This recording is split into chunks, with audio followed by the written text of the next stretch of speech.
পশ্চিমবঙ্গের বুকে এমন এক জায়গা রয়েছে যেখানে গেলে আপনার মন ভালো হতে বাধ্য। খিরাই, মেদিনীপুরে, যাকে এক কথায় সবাই চেনে ফুলের দেশ হিসেবেই। চলুন আজ বরং তাহলে একবার বাংলার বুকে এই ফুলের স্বর্গ থেকে ঘুরেই আসা যাক। তাহলে শুরু থেকে শুরু করি। লালমাটির পথ, মৌমাছির গুঞ্জন আর বাহারি ফুলের চাষ। ওদিকে পাশ দিয়ে বয়ে চলেছে কাঁসাই নদী। মাঝে মধ্যেই ব্রিজের ওপর দিয়ে ঝড়ের গতিতে হুইসেল বাজিয়ে ছুটে চলেছে ট্রেন। দৃশ্যটা একবার ভাবুন, কি অসাধারণ, তাই না? সব মিলিয়ে খিরাই এখন বাংলার অন্যতম পর্যটন কেন্দ্র। আশেপাশে যতদূর চোখ যাবে শুধুই ফুল আর ফুল। মনে হবে এ যেন ফুলের স্বর্গরাজ্য, ফুলের উপত্যকা। অথচ বছর খানেক আগ অবধিও গুটি কয়েক মানুষই জানতেন এই জায়গার অস্তিত্ব। কিন্তু খিরাইয়ের সৌন্দর্য গোপন থাকেনি বেশি দিন। বর্তমানে পর্যটকদের অন্যতম ডেস্টিনেশন এই ফুলের স্বর্গ খিরাই। ফুল উৎপাদনে পূর্ব মেদিনীপুর জেলার খ্যাতি নতুন কিছু নয়। রাজ্যের পাশাপাশি ভিন্ন রাজ্যেও কোলাঘাট, পাঁশকুড়া ও তমলুক থেকে পাড়ি দেয় ফুল। এই অঞ্চলের অধিকাংশ মানুষের জীবিকাই হচ্ছে এই ফুল চাষ। একদিকে অর্থ উপার্জন আর অন্যদিকে ফুল প্রেমীদের উৎসাহিত করতে খিরাই অঞ্চলে তৈরি হয়েছে এই ফুলের বাগান। বিঘার পর বিঘা জমিতে ফুটে রয়েছে নানান রঙের ফুল।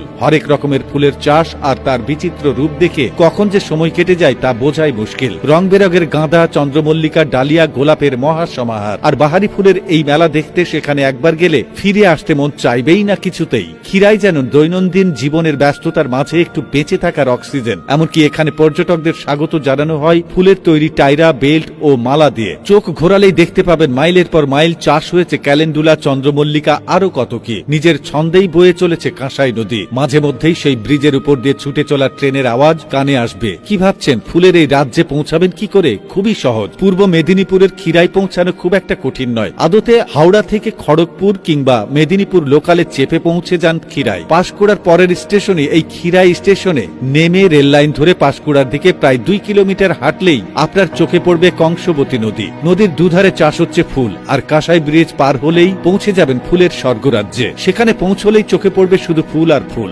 জমির পর জমি, বিঘার পর বিঘা, নানান রঙের গাঁদা জিগজ্যাগ প্যাটার্নের দাঁড়িয়ে আপনাকে যেন স্বাগত জানাচ্ছে। আগেও একটা সময় পর্যটক লোকদের আনাগোনা ছিল, কিন্তু এবার বছর যত এগোচ্ছে, দিন যত গড়াচ্ছে, ভিড় বাড়ছে পাল্লা দিয়ে। আসলে এই পৃথিবীতে ফুল ভালোবাসেন না এমন মানুষ বোধহয় খুঁজে পাওয়াই দুষ্কর। আর আজ যখন সভ্যতা কিংবা বিকাশের কোপে পড়ে গাছপালা উচ্ছেদ এই সমাজের রোজকার ঘটনা হয়ে দাঁড়িয়েছে, তখন মাইলের পর মাইল জমিতে বিভিন্ন ফুল নিয়ে ব্যতিক্রমেই খিরাইয়ের মাটি। তবে আর ভাবছেন কি এই শীতে একবার যাবেন নাকি ফুলের স্বর্গরাজ্যে? তো বন্ধুরা, আজ এ পর্যন্তই। আজকের ভিডিও কেমন লাগলো তা কমেন্ট করে জানাতে ভুলবেন না কিন্তু। সেই সাথে আমাদের পেজটি ফলো করুন নতুন নতুন তথ্য পাওয়ার জন্য। আর সবাই ভালো থাকবেন, সুস্থ থাকবেন, আমাদের সাথেই থাকবেন। ধন্যবাদ সবাইকে।